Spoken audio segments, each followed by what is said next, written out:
Yksi päivä menin hakee kaupasta lihapulli, laitan kroutot ja live päälle ja aloin DL-lipun niin.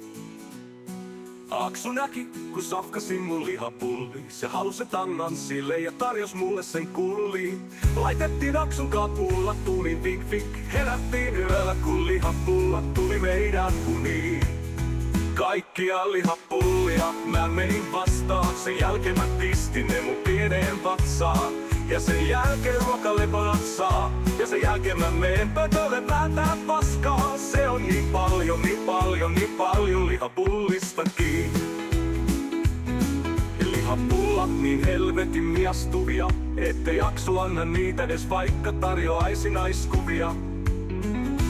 Kyllä ne lihapullat aina maittaa. Perus soitti Kelalle, oisko rahaa pullilainaa. Aksu se vaan naisia päivät pitkät painaa. Siitä ei ole kenellekään mitään haittaa. Kaverukset auringon laskussa pullia maistaa. Sen jälkeen kone kumotarilla väärää kaistaa ajaa. Kaikkia lihapullia mä menin vastaan. Sen jälkeen mä pistin ne mun pieneen vatsaan. Ja sen jälkeen ruokaleponat saa. Ja sen jälkeen mä meen pötölle päätää paskaa. Se on niin paljon, niin paljon, niin paljon lihapullistakin. Se on niin paljon, niin paljon, niin paljon lihapullistakin.